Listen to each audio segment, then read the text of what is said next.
So 15 years back, I got an offer from the government to join and do ID for everyone.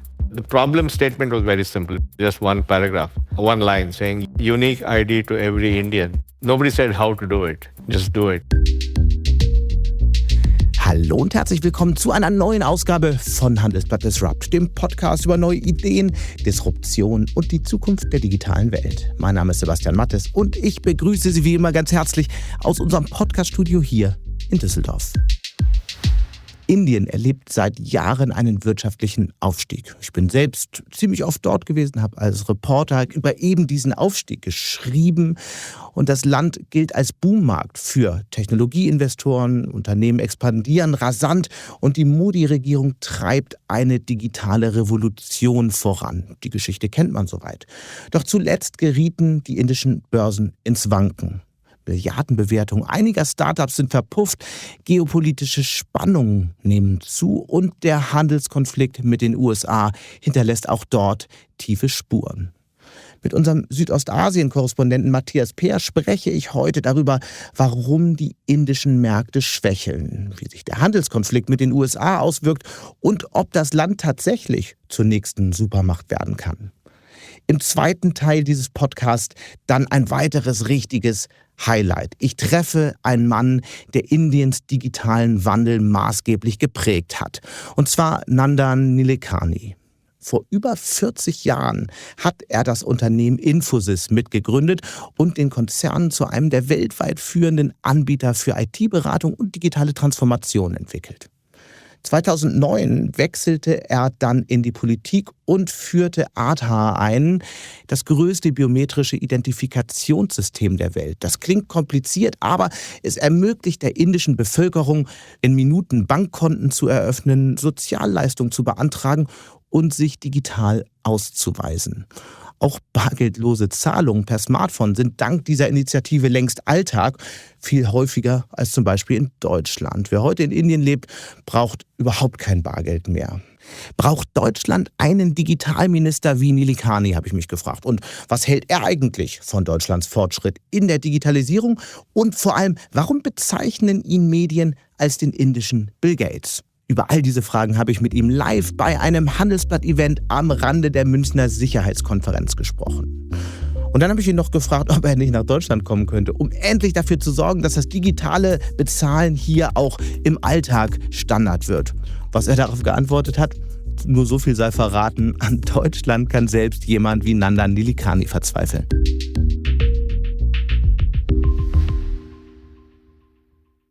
Übrigens, wenn Sie künftig über alle Themen aus den Bereichen Digitalisierung, Technologie, Wirtschaft und Politik auf dem Laufenden bleiben wollen und noch kein Handelsblatt-Abo haben sollten, möchte ich Ihnen heute ein besonderes Angebot im Vorfeld der Bundestagswahl ans Herz legen. Nur noch bis Sonntag erhalten Sie das Handelsblatt digital oder gedruckt für 12 Monate mit 40% Rabatt und dazu eine limitierte Handelsblatttasche. Mehr dazu unter handelsblatt.com/2025 oder in den Shownotes. Und damit zuerst zu meinem Gespräch mit Mathias, den Südostasien-Korrespondenten des Handelsblatt. Hallo Mathias. Hallo Sebastian. Wo erreiche ich dich gerade? Ich bin gerade in Bangkok. In Bangkok, in deinem Homeoffice. Und du berichtest ja für das Handelsblatt nicht nur über Südasien, sondern auch vor allem über Indien, über den Aufstieg der indischen Wirtschaft, über die Schwierigkeiten, die es dort gibt. Und es soll heute ja hier im Podcast um Indien gehen. Vielleicht fangen wir mal so aus der Vogelperspektive an. Warum sollte man sich jetzt gerade mit Indien beschäftigen? Ja, Indien ist ein wahnsinnig spannendes Land. Indien ist das Land mit der größten Bevölkerung weltweit. 1,5 Milliarden Menschen leben in diesem Land. Und Indien ist auch zu einem Motor der Weltwirtschaft geworden. Also die Wachstumsraten in Indien, die waren in den vergangenen Jahren, also seit der Corona-Pandemie, die höchsten von allen großen Volkswirtschaften unter den G20. Also in Indien passiert gerade viel und da sollte die Welt auch hingucken. Du warst vor ein paar Wochen das letzte Mal dort. Erzähl mal von deiner letzten Reise. Ja, genau, das war Ende vergangenes Jahr. Da war ich bei einer großen Wirtschaftskonferenz in der Hauptstadt Delhi. Da gab es viele hochkarätige Redner, viele kluge Analysen. Aber ehrlich gesagt, so am meisten über die indische Wirtschaft habe ich gelernt, wenn ich einfach mal durch das Viertel gegangen bin, in dem mein Hotel war. Dieses Viertel, das heißt Rajendra Nagar. Und dieses Viertel, das ist berühmt für seine Nachhilfeschulen, in denen junge Inderinnen und Inder sich auf die härteste Prüfung des Landes vorbereiten. Und zwar ist das die Aufnahmeprüfung für den Beamtendienst in Indien. Da bewerben sich jedes Jahr mehr als 1 Million Menschen, aber am Ende, da gibt es nur so rund 1000 Plätze zu besetzen. Also die Auswahl und die Auslese ist schon extrem. Und um überhaupt Chancen zu haben, da bei diesen Tests ein bisschen weiterzukommen, muss man sehr, sehr viel Energie in die Vorbereitung stecken. Und viele Bewerber, die investieren da ein Jahr oder noch länger in diesen Vorbereitungsunterricht. Und ja, die große Frage ist, warum nehmen sie das auf sich? Weil der Staatsdienst in Indien als sicherer, gut bezahlter Job gilt. Ganz im Gegensatz zu vielen Jobs in der Privatwirtschaft. Da gibt es nicht genug Arbeitsplätze für die Millionen von Menschen, die jedes Jahr auf den Arbeitsmarkt strömen. Und ja, genau, das ist eines der zentralen Probleme der indischen Wirtschaft. Obwohl die Wachstumsraten so beeindruckend sind, gibt es eben nicht genug formelle, gut bezahlte Jobs. Und ja, das ist natürlich auch bei Wirtschaftskonferenzen ein Thema. Aber man kann das wirklich sehr gut hautnah erleben, wenn man sieht, wie viele Menschen in den Staatsdienst drängen, weil sie denken, das ist ihre einzige Chance. Und die neue Regierung von Narendra Modi, er ist ja in eine Koalitionsregierung gezwungen worden, die nicht ganz unkompliziert ist. Die neue Regierung will sich das ja zum Thema machen, will das Problem versuchen zu lösen. Siehst du da schon erste Ansätze, tatsächlich dieses Jobwunder, was versprochen wurde, auch tatsächlich in die Tat umgesetzt zu werden? Ja, es gibt da einen größeren, stärkeren Fokus darauf bei der indischen Regierung, die ja auch in den vergangenen Jahren sehr stark das nach außen getragen hat, dass die Wirtschaftsdaten so gut sind und die Wachstumsraten so hoch. Aber jetzt kümmert sich die Regierung auch stärker um die Probleme, die es trotzdem gibt. Jetzt hat die Finanzministerin von Herrn Modi gerade Anfang des Monats den neuen Haushalt für Indien vorgelegt. Und da war das wichtigste Thema, dass die Regierung große Steuersenkungen angekündigt hat bei der Einkommensteuer. Und das soll dazu führen, dass die Menschen wieder mehr konsumieren und dass da die Wirtschaft auch wieder stärker in Gang kommt. Gerade zuletzt war das Wachstum eher wieder enttäuschend. Also im letzten Quartal, für das es Daten gab, da lag die Wachstumsrate nur noch bei 5,4% in Indien. Das ist natürlich viel, wenn man es mit Deutschland vergleicht, aber für indische Verhältnisse ist es zu wenig. Selbst die Wirtschaftsberater der Regierung sagen, dass 8% Wachstum eigentlich notwendig sind in Indien, um dieses selbstgesteckte Ziel auch zu erreichen, dass man in den nächsten 2 Jahrzehnten eine entwickelte Volkswirtschaft werden möchte. Du hast ja eben gesagt, Indien war in den vergangenen Jahren mit der Motor auch für die Weltwirtschaft, war immer wieder auf Platz 1 der am schnellsten wachsenden Länder auch. Man kann ja auch sagen, dass Indien ein Stück weit auch so ein Digitalisierungstreiber, insbesondere in Asien, war. Eine sehr lebhafte Start-up-Szene, eine sehr, sehr lebhafte Technologie-Gründerszene. Wie hast du das erlebt und wie siehst du den Zustand heute? Die Digitalisierung in Indien ist wirklich sehr, sehr beeindruckend. Ich glaube, das merkt man am stärksten, wenn es um das Thema Bezahlen geht und vor allem um das Thema mobiles Bezahlen.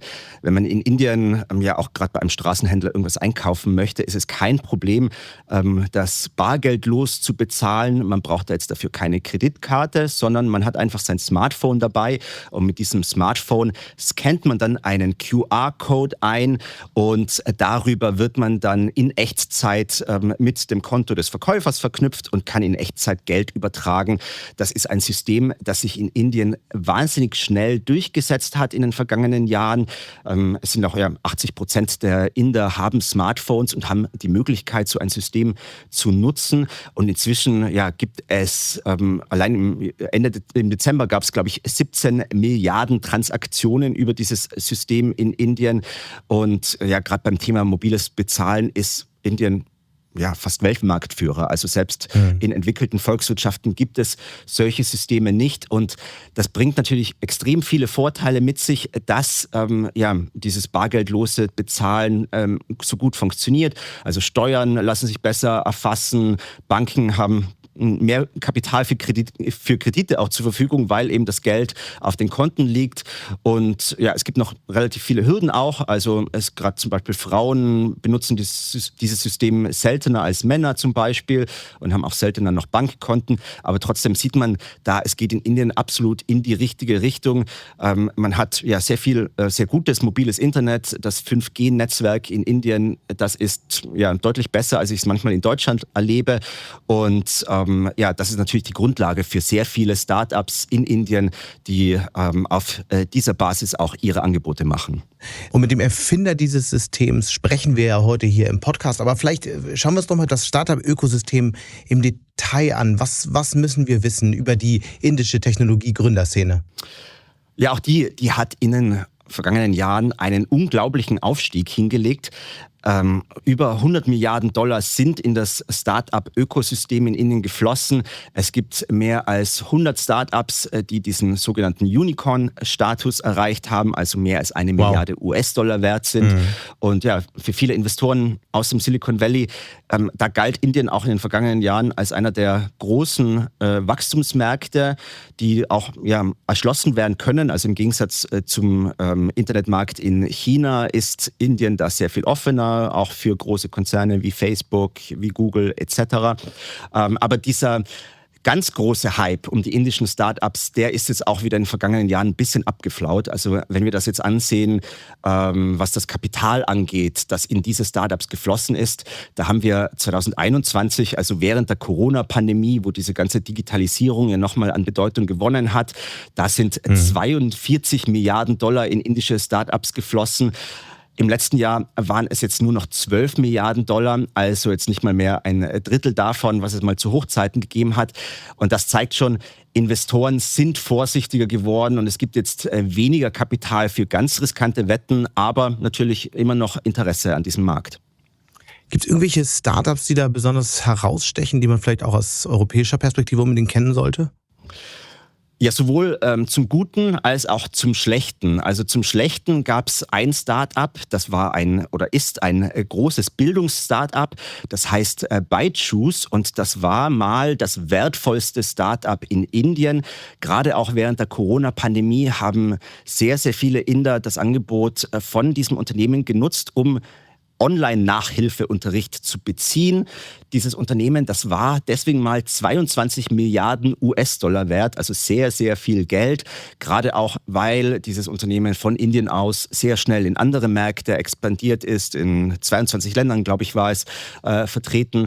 Aber ja, diese Expansion, die ging offenbar viel zu schnell. Mittlerweile ist dieses Unternehmen in große Zahlungsprobleme geschleudert worden und es gab ja zu viele Übernahmen, zu wenig Kontrolle des Managements auch offenbar. Und jetzt der Gründer dieses Unternehmens sagt, dass sein ehemals 22 Milliarden Start-up mittlerweile mehr oder weniger wertlos geworden ist. Und das hat schon zu einem großen Schock auch bei Investoren geführt und nochmal dazu geführt, dass man genauer hinschaut. Aber wie gesagt, nur weil man jetzt genauer hinschaut, heißt es nicht, dass es überhaupt keine Chancen gibt. Also auch gerade beim Thema Börsengänge in Indien sind die Technologie-Startups immer noch groß dabei. Es gibt einige, die in diesem Jahr vorhaben, mehr als 1 Milliarde Dollar an der indischen Börse einzusammeln. Da ist es zum Beispiel ein Unternehmen wie der Broker Grow oder ein Unternehmen, das heißt Pine Labs. Das hat sich spezialisiert auf Verkaufsterminals, die in indischen Läden, aber auch außerhalb von Indien angeboten werden. Oder auch ein ganz interessantes Unternehmen, dessen Chef ich auch kürzlich mal besucht habe. Das heißt Setwerk, also ein relativ deutscher Name. Auch die planen offenbar an die Börse zu gehen. Und dieses Unternehmen, das will dafür sorgen, dass Indien tatsächlich ja so eine Art Werkbank der Welt wird. Und zwar verknüpft dieses Unternehmen als Plattform indische mittelständische Produktionsunternehmen mit Abnehmern weltweit. Also egal, was man produziert haben möchte, sei es irgendwelche Schrauben oder andere Industriegüter, kann man in dieser Plattform den Auftrag aufgeben. Und dieses Start-up verknüpft dann den Auftrag an indische Fabriken, die normalerweise jetzt nicht groß genug sind, um selbst am Weltmarkt mitzuspielen. Und diese Plattform ist sehr, sehr erfolgreich dabei. Was ich wahnsinnig interessant finde, ist, dass eben die digitale Revolution in Indien, die gerade stattfindet, die wir an der Börse sehen, die wir in den Zahlen der Gründung sehen, ja nicht nur eine ist, die sich auf Consumer-Internet-Produkte bezieht, sondern eben auch die Digitalisierung von B2B-Anwendungen in den Fokus setzt. Und das unterscheidet ja schon sehr den Weg, den Indien einschlägt im Vergleich zu den ersten Schritten in China und in den USA, oder? Ja, genau. Und diese IT-Branche, die ja in den vergangenen Jahrzehnten da entstanden ist, die sich sehr darauf spezialisiert hat, IT-Dienste für Unternehmen outzusourcen und in Indien zu bearbeiten, die ist auch extrem wichtig für die indische Wirtschaft. Ich glaube, rund 5 Millionen Menschen sind in diesem Sektor beschäftigt. Und ja, das ist ein großer Wirtschaftstreiber für Indien, der ja in der Vergangenheit gute Geschäfte gemacht hat. Jetzt ist so die große Frage, wie es mit diesem Umbruch in der IT-Welt durch künstliche Intelligenz weitergeht. Ich glaube, da hat Indien noch so ein bisschen Nachholbedarf, während ja wir in China so Modelle wie DeepSeek sehen oder Startups wie DeepSeek, hat Indien Vergleichbares noch nicht hinbekommen. Also es gibt auch Statistiken, die zeigen, dass im Bereich der künstlichen Intelligenz die KI-Patente in den USA und in China vor allem zu finden sind. Indien hat da von den weltweiten KI-Patenten nicht mal 0,5% abbekommen. Also da ist noch sehr viel sozusagen an der Grundlagenarbeit zu tun. Es gibt auch jetzt noch kein indisches KI-Modell im Sinne von ChatGPT etc. Das will die Regierung in Neu-Delhi jetzt aber ändern. Die hat sich jetzt gerade auch, als der Erfolg von DeepSeek so die Runde gemacht hat, zum Ziel gesetzt, dass auch Indien in den nächsten 10 Monaten ein eigenes KI-Grundlagenmodell entwickeln möchte, und dann will man ja massiv Rechenkapazitäten dafür ausbauen und GPUs dafür anschaffen. Und ja, das ist die große Vorgabe jetzt, dass Indien da auch mitmischen möchte in dieser Entwicklung von KI-Grundlagenmodellen. Mit einer Frage beschäftige ich mich schon die ganze Zeit, nämlich der IT-Boom in Indien oder der Boom von Regionen wie Bangalore basiert ja auf dieser großen Outsourcing-Bewegung, von der du gerade gesprochen hast. Da wurden mehr oder weniger einfache bis mittelkomplizierte Tätigkeiten aus dem Westen nach Indien verlagert, IT-Dienstleistungen, aber auch einfach Business Process Outsourcing, also einfache Geschäftsprozesse. Nun stellt sich ja die Frage, was bleibt davon eigentlich übrig nach der KI-Revolution? Was werden die Sprachmodelle alles übernehmen können? Und wie viel bleibt dann von dieser Industrie in Indien eigentlich übrig? Wie wird die in ein paar Jahren aussehen? Was ist dein Blick da darauf? Ja, das ist wirklich eine sehr, sehr interessante Frage, die, glaube ich, auch noch nicht so richtig geklärt ist. Also was das Thema angeht, Programmierung zum Beispiel, also Softwareentwicklung, die gerade in der Vergangenheit sehr stark auch nach Indien ausgelagert worden ist. Und gerade die einfacheren Tätigkeiten in dem Bereich, genau. Genau, da ist natürlich KI ein sehr großer Wettbewerber dafür, für diese Millionen Menschen, die in Indien ja auch versucht haben oder noch immer drauf setzen, mit einem IT-Studium, mit einem Einstieg in die Softwareentwicklung eine gute Karriere zu machen. Und jetzt ist auf einmal ja ChatGPT da, das auch sehr gut programmieren kann oder zumindest sehr große Schritte dabei behelfen kann. Und ja, die große Frage ist, wie sehr braucht man noch diese IT-Spezialisten in Indien? Die Hoffnung der Branche ist, dass es natürlich durch die Anforderungen, die Unternehmen jetzt haben in KI-Integration in ihren Unternehmen, dass es noch immer sehr, sehr viel zu tun gibt in dieser Hinsicht und dass sich die Aufgaben vielleicht verschieben, aber nicht ganz verschwinden werden. Aber das ist, glaube ich, wirklich noch ein offenes Thema. Und gerade bei wirklich sehr einfachen Outsourcing-Themen, wie zum Beispiel den Callcentern in Indien, für die Indien ja auch immer bekannt war, ich glaube, da rechnet kaum noch jemand damit, dass dieses Geschäftsfeld auch in Zukunft noch in der Weise erhalten bleiben wird. Zum Abschluss müssen wir noch einmal kurz auf die Börse schauen. Wir haben in den vergangenen Jahren einen gigantischen Aufstieg gesehen und jetzt in den vergangenen Monaten einen ziemlich abrupten Abriss der Kurse. Was ist passiert? Ja, die Stimmung, die hat sich seit Herbst ziemlich gedreht. Die Euphorie, die war ja noch vor kurzem ziemlich groß. Da sind die Kurse von Rekord zu Rekord geklettert und Indien hat auch in diesem Schwellenlandindex MSCI Emerging Markets deswegen ein immer größeres Gewicht bekommen, weil eben die Börse so stark geboomt hat. Jetzt steckt der Markt aber in der längsten Verlustserie seit mehr als 20 Jahren. Also seit Ende September geht es bergab. Die Leitindizes, die sind seit dem Höchststand jetzt um 12% im Minus. Von Oktober bis Ende Januar haben ausländische Investoren mehr als 20 Milliarden Dollar abgezogen. Das ist so viel, wie im ganzen Boomjahr 2023 insgesamt in Indien von diesen ausländischen Investoren neu investiert worden ist. Und der Grund dafür, das sind eben die wirtschaftlichen Probleme, die wir anfangs besprochen haben. Also viele Unternehmen, die haben ihre Gewinnziele verfehlt, weil eben die Nachfrage schwächer ausfällt, als erwartet ist. Und die Steuersenkungen, die die Regierung jetzt angekündigt hat, die könnten da vielleicht schon helfen, gegenzusteuern, den Konsum wieder ein bisschen anzukurbeln. Aber ja, bis auf ein paar Branchen, die davon dann besonders betroffen sind, also Tourismus zum Beispiel oder der Automarkt, wird jetzt nicht erwartet, dass die ganz große Kehrtwende dadurch dann an der Börse einsetzt.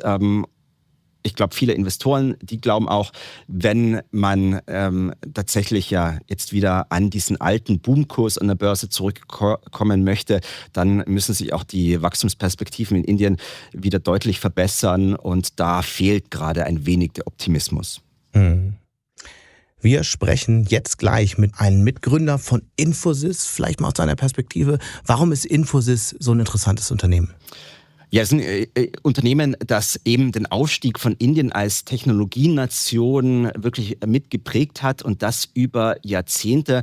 Und dein Gesprächspartner gleich, Herr Nilekani, der ist natürlich als Figur auch ganz besonders prägend für Indiens Digitalisierung, weil er eben nicht nur bei Infosys gearbeitet hat, sondern auch für die Regierung eines der zentralen Instrumente für die Digitalisierung entwickelt hat, und zwar das sogenannte Aadhaar-System. Das ist ein biometrisches Identifizierungssystem, mit dem heutzutage fast jeder Inder sich eindeutig ausweisen kann, digital ausweisen kann. Und das war die Grundlage dafür, dass Leute sehr einfach Bankkonten eröffnen konnten, dass Leute sehr einfach Mobilfunkverträge abschließen können.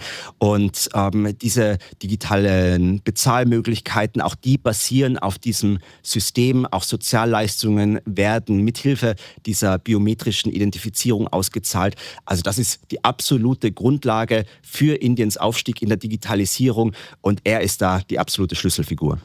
Und er hat einen schönen Satz gesagt, als ich ihn gefragt habe, ob er nicht mal nach Deutschland kommen könnte, um uns zu helfen, in diesen Feldern zu digitalisieren, weil zum Beispiel in Indien ja mehr digital bezahlt wird als in Deutschland. Da sagte er nur lakonisch, jeder muss seine Grenzen kennen. Ich glaube, auch in Indien ist genug immer noch zu tun und Herr Nilekani wird auch dort gebraucht. Mathias, ganz herzlichen Dank. Schöne Grüße nach Bangkok. Danke dir, Sebastian. Und jetzt kommen wir zu meinem Gespräch mit Nilekani, den Mitgründer des IT-Konzerns Infosys, den ich vergangene Woche bei einem Handelsblatt-Event am Rande der Münchner Sicherheitskonferenz interviewt habe.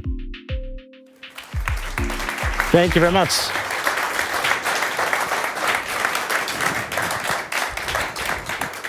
Thank you very much, and good evening, everybody. Nandan, you're widely recognized as the face of India's IT revolution for so many reasons we are going to talk about now. And in preparation for this talk, I've read that one newspaper called you the Bill Gates of India. How do you feel about that nickname? Well, people have called me a lot of things and I don't react. But I think, I've had the fortune of being in India at the right time and the right place. So luck is a huge part. Only luck. It's all luck. And so I co-founded Infosys under the leadership of Mr. Narayan Murthy in 1981, which is a long time back, 44 years back. And at that time, we had this vision of creating a globally respected company which would work in the area of business and IT transformation. Which you did, definitely. Let's stay with Bill Gates for a second. But you know him personally? Oh, yeah. So what did you learn from Bill Gates? I've known him for a long time. I've known him for about 25 years, and we meet every year. I think he's an amazing person. He's exactly the same age as me.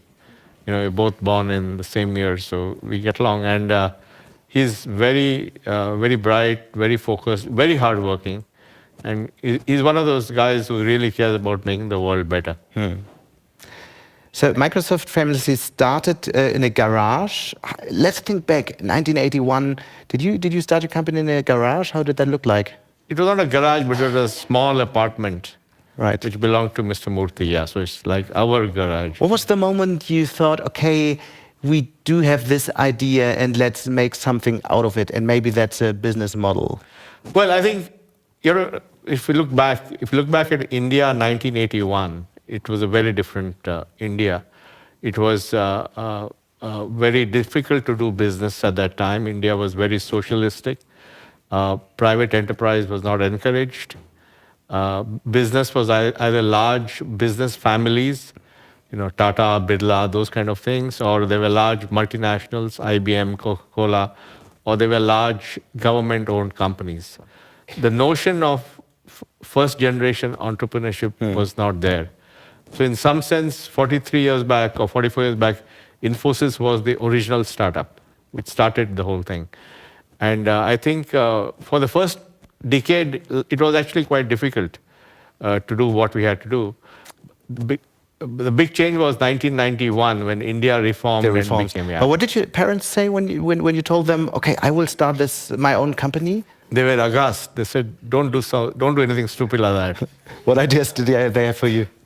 No, those days you don't start companies. I mean, you go and work somewhere, right? Yeah. So they were very nervous about this decision. So talk a little bit about the vision you had that time for Infosys. I think we always wanted to be a global business company, a B2B company, not a consumer company, but that will work with the world's large corporations, work on the tech and transformation, leverage the talent globally to make it happen. So in that sense, the basic sort of idea is the same. It obviously has gone through a lot of change in scale and sophistication. Okay, but what was the initial idea, and what was the market you've seen that time? And that we were already working we knew about the global market, particularly the US market. Market was there. But I think more than that, it was a desire to create a different company. A company which was owned by employees, which was very professional, very meritocratic. So there's a lot of idealism in the company. I think that idealism is what made it happen. Okay. And the initial service was what? No, we were doing IT services for the world. And you had quite from the beginning customers all over the world? Initially, initially mostly in the US, but over time we graduated. But your customers in the US must have had quite a different view on India, like poverty. And so No, how did you... I think that's a great question. I think when we began, we had to sell India before we sold Infosys. We had to convince them about the country and the talent and so on. So in some sense, we were pioneers in globalizing of India. So I think we had to do a lot more than just be a company. We had to talk about the larger picture. And then in the years after that, you started hiring engineers. Yes. What was the moment you thought, oh, wow, this could actually work? I think, as I said, it took us 10 years. And if you tell a startup today that to wait for 10 years, I don't think they'll appreciate it. They want it to happen in a matter of months or weeks. But it was a long haul. But I'll just spend some time on 1991. And in the history of India, 1991 was a very important point because the economy was opened up. We were deeply socialistic till then. And then it was a moment of opening up. And we then realized that if we wanted to succeed in this new world, we had to grow big or we would not be able to do it. So we took a huge decision to move forward with much more ambition and grow really big. And that was really the turning point for us. So it was always clear that you will build a company and never thought about being an employee somewhere? No, as I said, I'm an accidental entrepreneur. I was not destined to be an entrepreneur. I was just came out of IIT. I got a job with Mr. Murthy, and then he said, I want to start a company. I said, do you want to join? I said, sure, why not? And I had the advantage that I was only 25. So at 25, you can take a lot of risk. So I jumped in. So that's how so my journey is, it's not like some planned journey and, nothing like that. It just happened. What I found interesting, how fast the digital rise of India actually happened. Today, many aspects of daily life are digitized, while, for example, in Germany are not. Nearly half of all transactions in Germany are still involve cash. So how did that happen in this short time? Well, it took 15 years. It's not that short a time. We're in Germany are working longer than 15 years and it's still not happening. What can I say? So 15 years back, I got an offer from the government to join and do ID for everyone. So the problem statement was very simple. It was just one paragraph, so one line saying, give a unique ID to every Indian. Nobody said how to do it. Just do it. So what I did was I worked with a team. I joined the government. Before you tell that, they came after you published a book, right? Yeah, so actually I'm the only guy who's got a job by writing a book. What was the book about? The book was Imagining India for the Future, called Imagining India. Okay. So I wrote a lot of stuff in it. It's a very thick book, but Talk a little bit about what you wrote. I talked about how ideas change, and I talked about education and urbanization and health and the whole thing, like an encyclopedia of ideas. So, but one of the ideas in that book was about digital ID, and that helped me to get a job to make it happen. So I had to make it happen. How did you do it? It's a good question, and I had to solve a problem. I'll tell you why I had to solve the problem. Many Indians did not have any ID at all, because unlike in Europe or in Germany, every time a child is born, it's registered. It has a birth certificate, and that's the proof of existence. In India, half the children born in some states didn't have any birth certificate, and that was impeding their moving forward. They couldn't travel on a train and show their ID. They couldn't get a bank account. So it was a big economic impediment for people to progress in their lives. And India was building a welfare society, so they had to have a way of identifying people. So both these reasons made the government think of having an ID. But since I was there, I said, if I'm going to do an ID in the 21st century, let's do it digitally. And that's because the original statement didn't say make it digital, just said give a unique ID. So we built a digital platform using very complicated technology, and we had to do a biometric deduplication. So if I tell Germans biometric deduplication, I think they get a little rattled.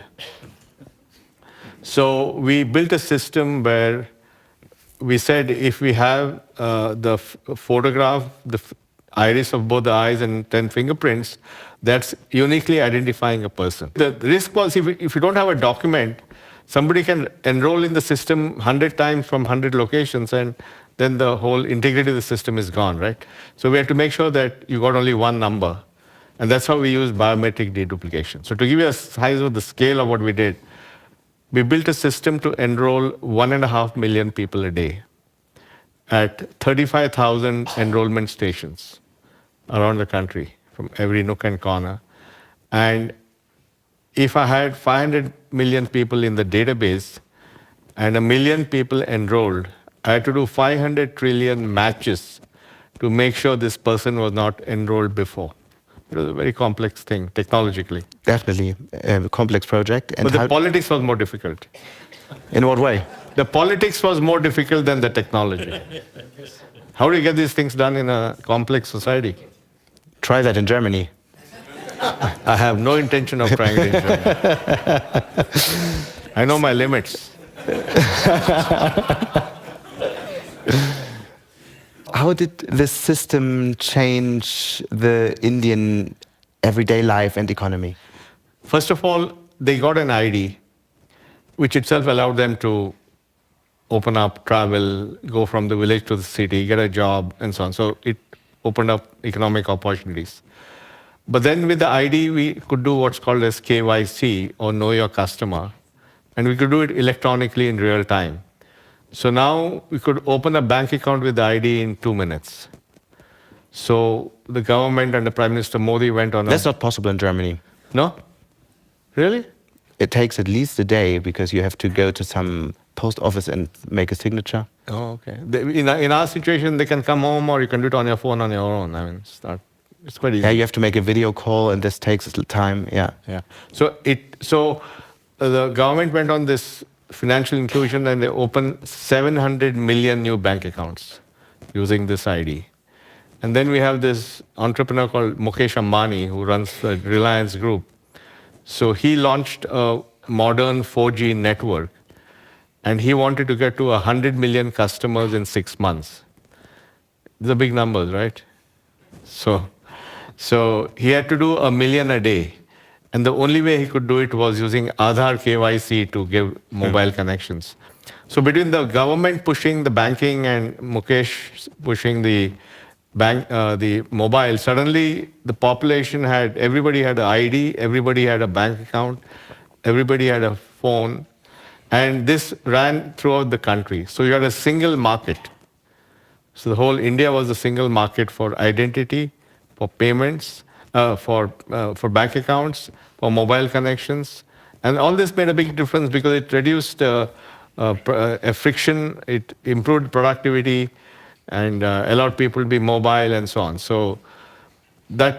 And then using this system, we built a way to transfer money electronically into people's bank accounts. And now India runs the world's largest cash transfer program. It's all electronic, real-time, into your account, and to the person designated for that money. So we did all that. And then I became an advisor to something called NPCI, and we built the world's largest digital payment system. You're nodding. So this was built in 8 years, and this system does 17 billion transactions a month, and 400 million people use it.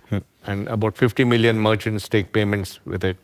Today, if you walk around, you haven't come to India for a long time, you should come now. I have to, yeah, definitely. So if you walk on the street, there'll be a guy selling coconuts on the street. He'll take a digital payment. Really? Yeah. Of course, no question. Please you have definitely be in Germany more often. And do what? To digitize payments, for example. No, I told you I can't come and fix Germany. So what else did you write in your book? I don't know what I think, but the part which stuck was the technology kind of stuff. And so we did a lot of other things, by the way. We call this whole thing as digital public infrastructure. And the idea being that you use digital technology in an inclusive way, not in a extractive way. Everybody gets better access to things, and people can use their own data. So today, think about this lady, right? This lady first she doesn't have an ID, she gets Aadhaar. With Aadhaar, she gets a bank account. With Aadhaar, she gets a mobile connection. Then she starts selling coconuts on the road. So then she starts taking payments with this UPI payment system. Then that gives a list of how much money she received per day. She then takes that to the bank and gets a loan against it. And then she grows her business. So the idea is to create a ramp for everyone. So that's a very interesting point, because India already had a thriving startup system when you started that? No. India's startup system coincided in some sense with this. In 2016, there were 1,000 startups in India. Yeah. Today, there are 100,000 startups. So last 8-9 years, there's been a dramatic explosion of startups. So that entrepreneurship explosion happened around the same time. And many of those startups use this technology to accelerate growth. Yeah, that was my question. Yeah. Definitely. So looking at the startup ecosystem right now, so what can the world maybe learn from the startup ecosystem in India? Oh, absolutely. But let me tell you one thing. Let me tell you the good news. Munich has an amazing startup ecosystem. I spent the day yesterday, I went to see the Urban Collab at the TUM, and it's world class. And I think, we have all this work here on competitiveness and all that. All we need to do is replicate Munich ecosystem in every European city. That will change the competition. So I think the startups also benefited from all the stuff we did. And today, the market value of startups built on top of the infrastructure we created is over 100 billion euros. So let's talk about the Indian startup ecosystem, what it's like and what does it bring to the table, maybe also for the international tech ecosystem. Well, first of all, there's a huge, large number of entrepreneurs, 100,000 startups. Second, there's a complete change in mindset, in the sense that the aspiration of that person coming out of a college today is to do a startup. So in the old days, that was not true. So if you go back and ask the IIT topper of 2011, and this is a real thing, they asked him, what do you want to be when you finish? He said, I want to be a scientist. The IIT is the Indian Institute for Technology. Technology, it's the elite tech schools. He said, I want to be a scientist. And you asked the same topper 10 years later, he said, I want to be Elon Musk. Not the current Elon Musk, but the entrepreneurial Elon Musk. But in which fields do you see the most interesting startups starting right now? I think it's in every field. Obviously, financial sector is a big part. There's a lot of things happening in deep tech. India, for example, has liberalized its space policy. Earlier, all the space was done by the public sector, just like in the Europe, ESA was doing it. But now they've allowed, and so there are many startups. There are startups doing launchers, there are startups doing satellites. So it's a very wide range of startups in e-commerce. So startups are all over. Do you invest in startups personally? I don't. I did try, but I'm very bad at these decisions. So I said, I'll not do this startup thing. I'll just mentor them. But You did one decision right, though. yeah, And I got lucky. do you work as a mentor for founders? Yeah, I do. I mean, I help. I don't do it individually because I can't scale that up, but I do it as a group. What is the most important tip you have for young founders? Passion, ambition, patience. It takes time to build a company. Not maybe 10 years, but time. Yeah, it's 10 years they won't last, but certainly it takes time. So we've talked about the boom, the digital boom we've seen in India. At the other hand side, there's also still weak employment, especially for young people, and the digital revolution going forward, even in the outsourcing industry, even might mean automation and less jobs. What do you see coming for the Indian economy in the next couple of years? Well, I think the Indian economy is growing at 5 to 6%. And that level of growth. But the country is also growing. I mean, not with 5%, but it's growing. The population? Yeah. No. Population is much lower than that. And in fact, the population rate growth has come down quite a bit. It's, in most Indian states today, we are below replacement rate of fertility. So but it's still not enough. 5 to 6% may be not enough to create all the jobs. So there's job creation required.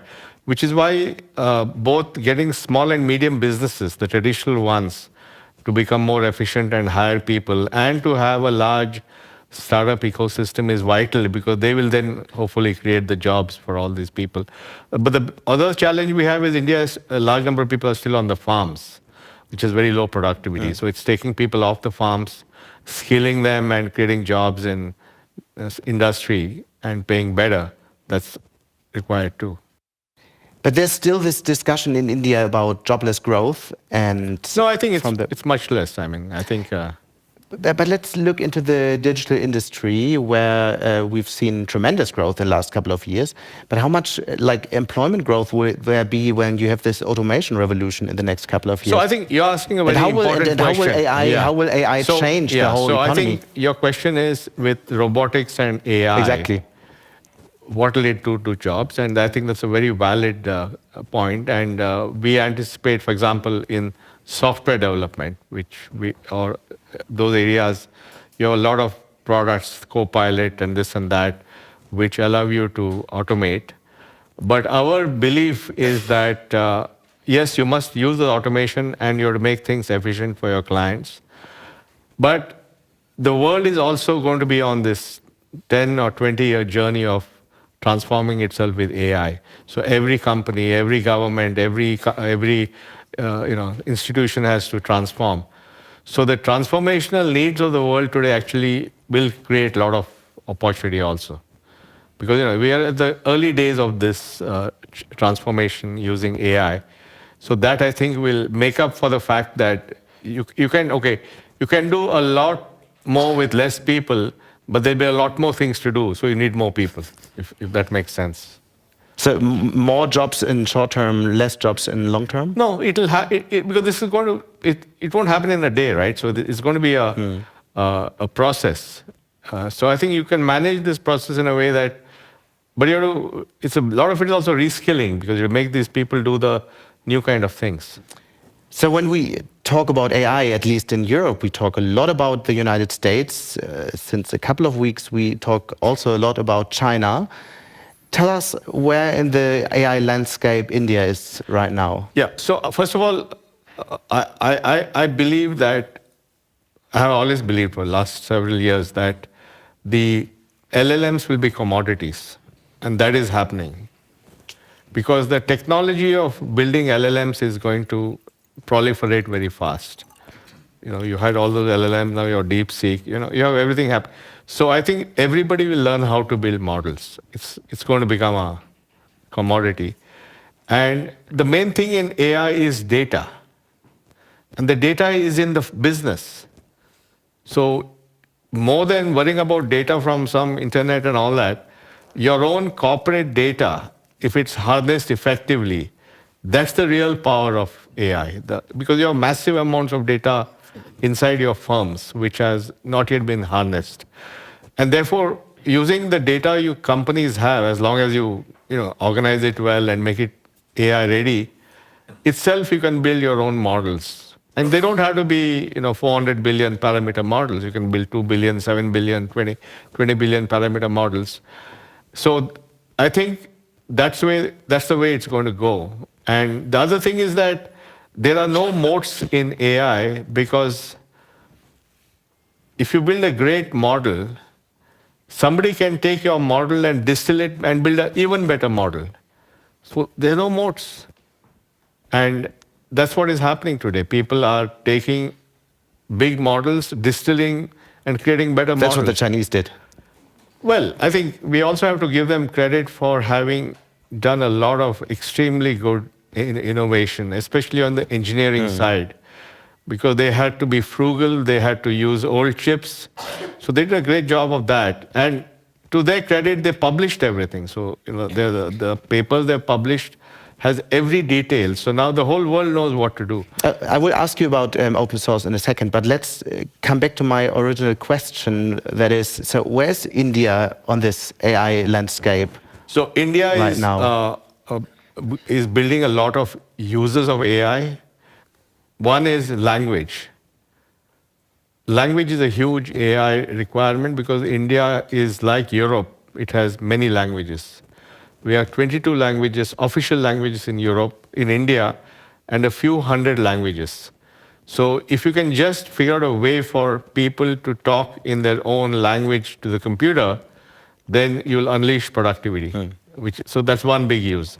So I'm a farmer in Bihar, I can speak in Hindi or Bhojpuri to the phone and get my answers. So that's a big deal.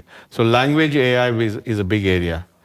Agricultural AI is a big area. There's a lot of work going on saying, we have all these farmers, how do we improve the productivity? For that, they need to know the best new details about seeds and fertilizers, whatever. So use AI to deliver the best knowledge at the right time to farmers. So agriculture is the second case.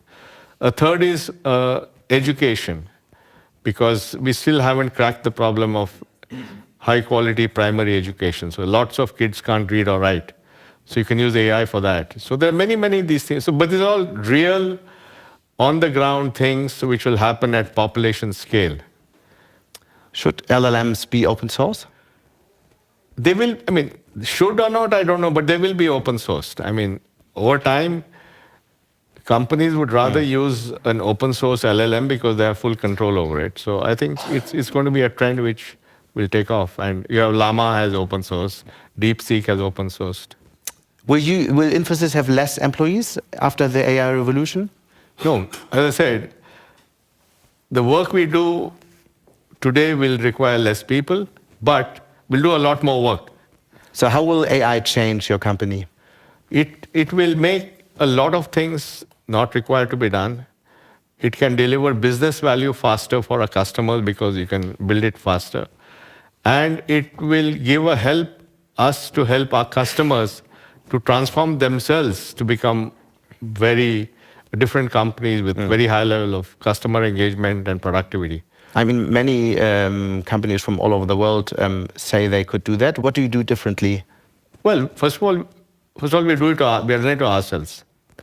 So whatever I'm speaking to you about, we have applied that to Infosys because we want to be the change that we tell others to do, right? So we know what we're doing, so we can learn from that to tell our customers. The second thing is we are very clear that you have to have the right architecture for doing this. You have to make sure that you can use any LLM that you want. You don't get locked into one LLM. You have to make sure that you build a workbench for everyone to work in a more efficient way. You have to build architectures and frameworks to use agents properly. You have to make sure those agents can talk to each other. There's a lot of design principles that we have and which we have, we do it with a lot of clients. That knowledge is, by the way, is not that common. How do you use AI personally? I don't use much AI personally. So I don't do anything much anyway, so.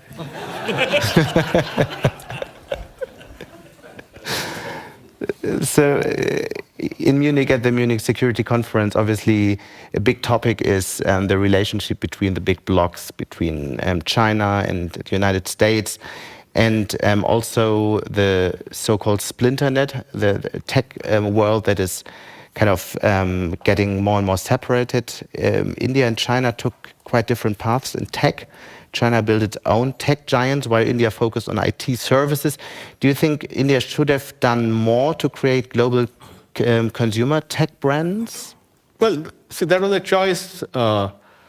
I think India did the right thing. It built a very good tech industry. It's a few $100 billion tech industry, which has been a great source of jobs, been a great source of learning. And then that capability we reapplied to India itself and built all this digital public infrastructure at scale, identity, payments, all that.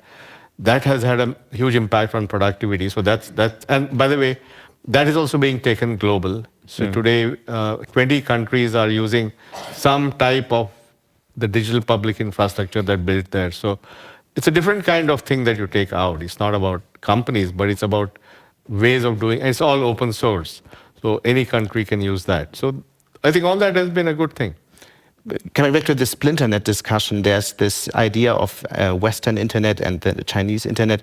Which one do you feel closer to? Or is India getting a third pillar in this No, whole I don't think ecosystem? India is forking the internet like that. I mean, in China, they actually have a firewall of their stuff. So it's not like that. But largely, I think India participates in the global internet. What can India bring to the table that all the other countries doesn't? In what? In terms of technology, in terms of innovation?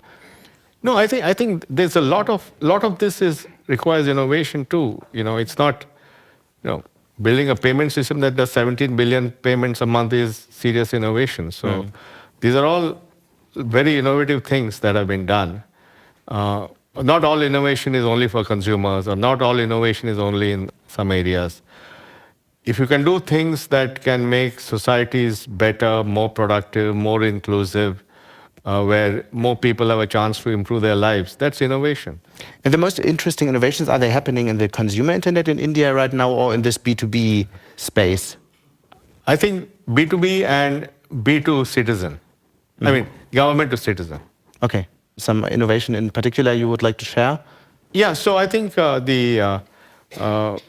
in fact, Aadhaar itself uses a lot of AI, because one of the things we do is we do liveness detection when we do authentication, because we don't want spoofing happening, and all that is AI based. So that's an actual example of how AI is used for a good purpose.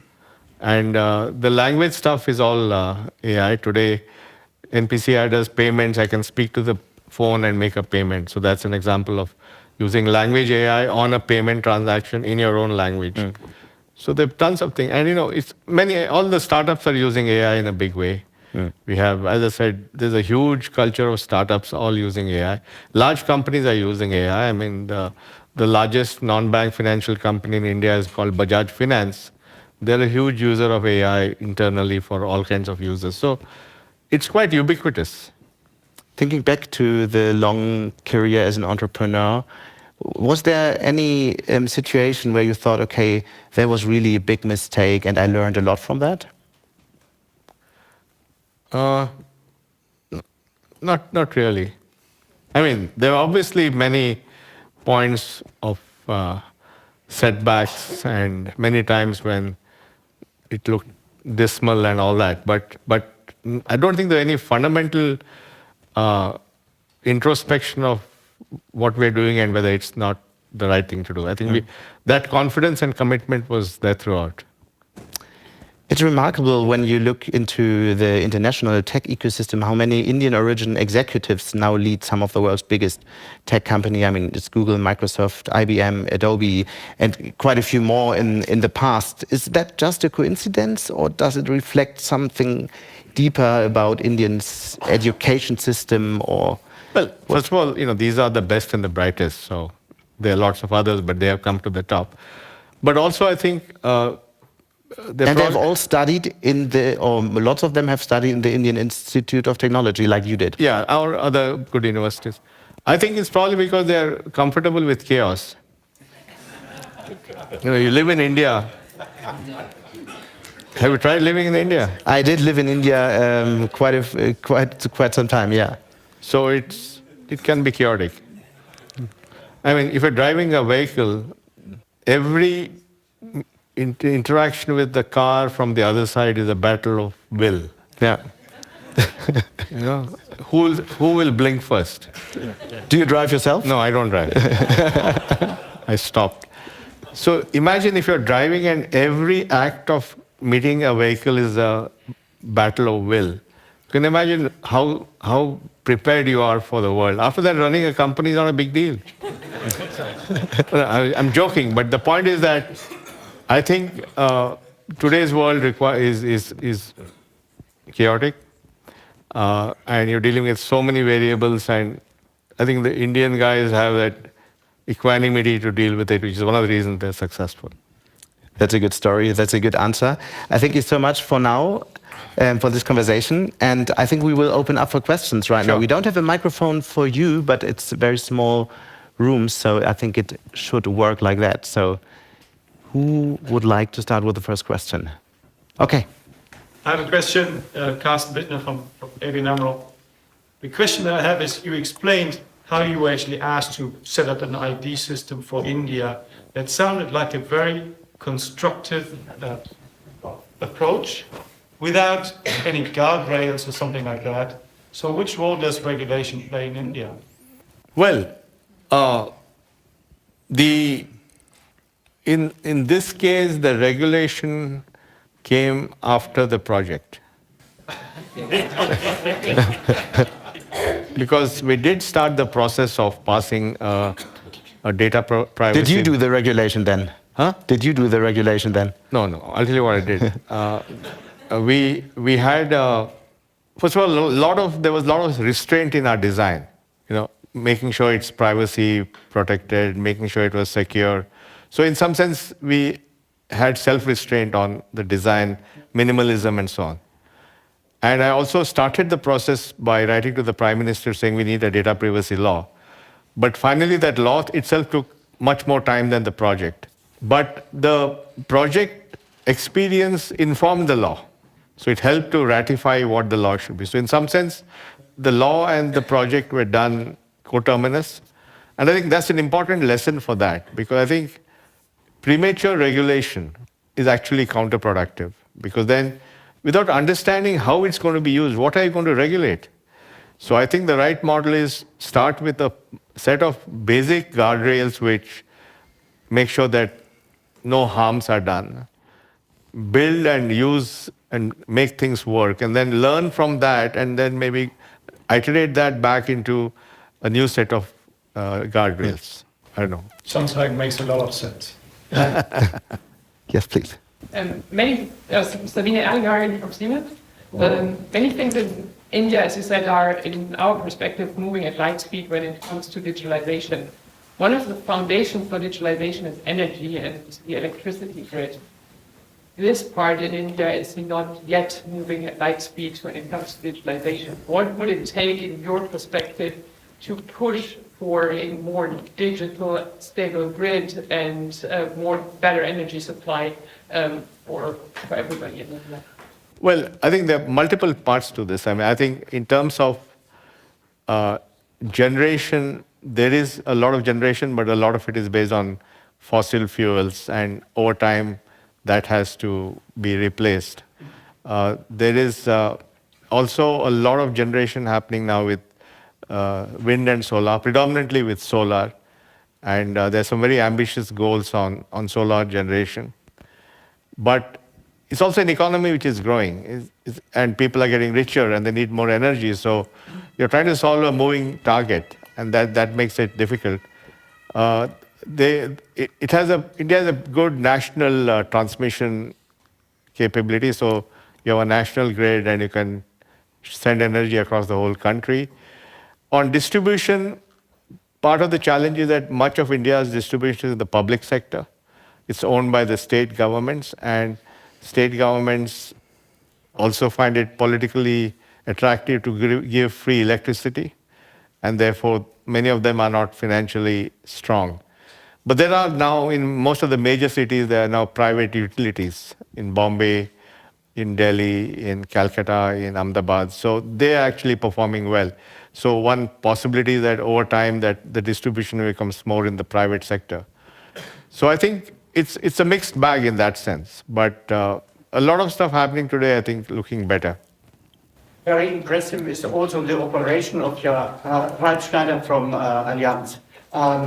The operation of your identity project. First question is, who is running this operation, because you said to work daily, and who is owning the data, and you will collect more and more data over the time, more transactions, and who is allowed to synthesize this data? Yeah, all three are great questions. The infrastructure is run by a body called the UIDAI, which I was the first employee number one of that. And that is under an act now runs the identity. It may use private contractors to operate it, but it's under the management and jurisdiction of this body. And it's not on the cloud in the sense of a public cloud, it's a private cloud. So that's on that. Second thing is, by design, the ID system does not collect data. This was designed 15 years back, precisely for this reason. Because we didn't want to create a panopticon solution. So by design, which is now encrusted in the law, ID system does not collect data. It only says John is John. Now, if John opens a bank account, that data is in the banking system. If John goes and does an ECG, that data is in the healthcare system. So by design, it's only a simple verification system of identity and a KYC to open a bank account and stuff. But information like name, birthday, caste, something like this is not? No. Okay. It has only it has name, address, date of birth, sex. That's it. Not religion or... No, okay. no chance. It is just saying John is John, Abdul is Abdul, Ashok is Ashok. So minimalism was the nature of that. So because of that, you collect very little data, and then you prohibit the design from collecting more data. There's no issue of data being collected. Then there's no issue of where it's being used. Yes, please. Guy from Audi. In some sense, India is a federal state, just like Germany's federal state in some sense. Probably comparable. We have great tech people in Germany, good tech history, great universities, and India has good tech background. Is there any recommendation you can make on how we can boost our digitalization efforts and how we cooperate together? What can we learn from you?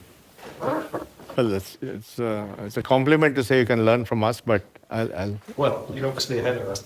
So I think it's really, first of all, I think you need a societal and political recognition that a modern society requires well-designed digital rails, which are inclusive and at low cost, allowing everyone to participate. And that it has to be architected and designed thoughtfully to get there. Because everybody is in the digital world, but if you design it without thought, then you end up with a lot of dysfunctionality. So I think that's an important realization among leaders. In India, we actually have a tremendous consensus on this, that technology is a way to make people's lives better, and that cuts across political leadership, both Prime Minister Modi and other leaders. And having that kind of support is very important for making it happen. So this is not a tech problem. Okay, it's a societal thing. So I think that needs to be thought through. And one way is to see it happening elsewhere and then say, okay, maybe we should do the same. We're happy to have a delegation from Germany. Who was the Prime Minister? Was that Manmohan Singh by that time? No, when I got the job, my boss was Prime Minister Manmohan Singh. Mm-hmm. But that was in 2009. By the time I finished, when I quit, I had achieved my goal of 600 million IDs. Mm. And then Prime Minister Modi, whom I met after the election, who's a very tech-savvy person, he took it forward with even more force. Do we have more questions? Yes, please. Hi, I'm Vikal from Adidas. The post-COVID era was the era of where MVPs of AI were getting done. Post that, now the last 2 years are around setting the right governance around what we have MVP'd already. Taking the learning from the digitization and lack of any other word, the AIization that is happening right now, what in your opinion would be some of those important challenges that we've faced while creating these guidelines for future, or the guide rails that you call? No, I think AI is a unique thing from a guardrail perspective, because historically, technology and the regulation of technology have not been concurrent. If you look at data privacy, for example, I mean, the private internet began 25 years back, or 30 years back. Netscape came out in 1995 and so on. And the first implementation of data privacy happened in Europe in 2018, the GDPR. In other words, it took decades before there was any regulation. AI is a unique thing where regulation is happening at the same time or before the applications, right? So it's a new phenomenon. Now that changes the way you do things, especially if you're a global company. If you're Adidas and operating in 100 countries, if you build a solution that uses AI, you have to make sure that AI meets the regulations of 100 countries. And you can't do that post facto. You can't build the app and then go around saying, am I this thing? So you have to have a way of architecting your AI with the knowledge that it will be deployed in many countries with different rules. And how do you stress test your applications against those rules to make sure you'll be compliant in the future everywhere? I think that's something which is a new phenomenon that we have to deal with, which has to be built into the thinking. So responsible AI starts in the beginning, not at the end. So that's one example. And the second thing is the pace of innovation and competitive leadership change will be huge. So today it'll be this LLM, tomorrow that LLM, tomorrow this agent. So how do you design for a company, for all the companies here, how do you design your infrastructure so it's agnostic to which AI will be there? And if something new comes, can you just pull out the old thing and put in the new thing without affecting all the users of it? So how do you design for flexibility and optionality? These are very important strategic considerations for firms. So we would have time for one more question. Last chance. Yes, please. Rohan from Infosys. Do you think the AI adoption will be more difficult in B2C as opposed to B2B industries? No, I mean, a lot of the AI today is in B2C. But that depends on, it's easier for people who have distribution, right? I mean, if you're Meta, you already have 1 billion people using WhatsApp, you can just put an AI bot into WhatsApp and then 1 billion people will use it. So that's why the incumbents have an opportunity there, because they already have distribution. So I think that's how it will happen. Now, ChatGPT was unusual because of the new company, new product, which got distribution because of the fact it really changed the way people thought about AI.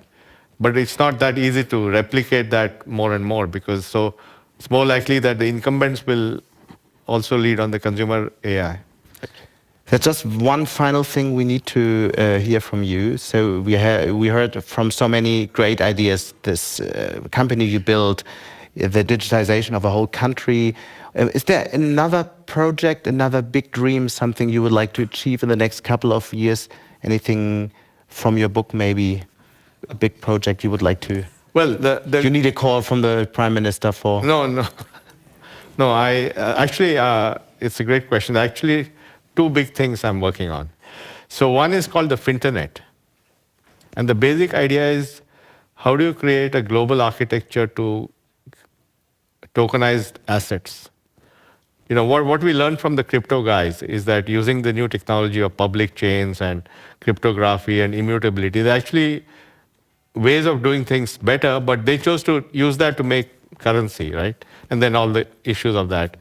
But that approach, if you can apply it to regular assets under a regulated system, then suddenly assets can get tokenized. So bonds can get tokenized, you know, deposits can get tokenized, and so on. So, and that your art collection get tokenized. Houses can get tokenized. So that will unleash, because you will make illiquid assets liquid, because you can trade them in total. You can take a house with all as tokenized and sell that whole token, and the whole transaction is done there. So this is a paper which I co-wrote with the CEO of BIS, Augustine Carstens. We published this paper on Finternet and how to. And that's something which is gaining some momentum, and a lot of global banks and countries are looking. So that's one. The other is something which I launched this week, a paper with the IEA, International Energy Agency, and one of my organizations called FIDE, which is how do you create the grid of the future? And the lady was asking about the grid. So what is happening is many things are happening, and Victoria is here and she can tell you more. You're going to go from a unidirectional grid where you generate energy from a few large guys and give the same thing to everybody, to a point where every house will be a producer, consumer, storer, buyer, and seller of electricity at all times of the day and night because of load. When the sun is there, it's cheap and so on. But if you're going to have millions of people producing energy, all buying, selling every day, small transactions, you need a way to do it. Otherwise, it's going to be difficult. So we have suggested a universal protocol for energy. And that paper is published this week. So those are the 2 big ideas. And the biggest dream for the next couple of years? Make this work. You will make this work. I hope Fantastic. So. Thank you so much. Thank you. Thanks, Stefan. Und damit sind wir jetzt auch schon wieder am Ende von Handelsblatt Disrupt zu den wichtigsten aktuellen Zukunftsfragen. Die Redaktion hatte Jan Lutz, Produktion Migo Fecke und Fabian Livret. Wenn euch diese Folge gefallen hat, dann empfehlt uns gerne weiter. Wir hören uns dann nächste Woche Freitag wieder. Bis dahin wünschen wir euch eine gute digitale, aber natürlich auch analoge Zeit. Euer Sebastian Matthes.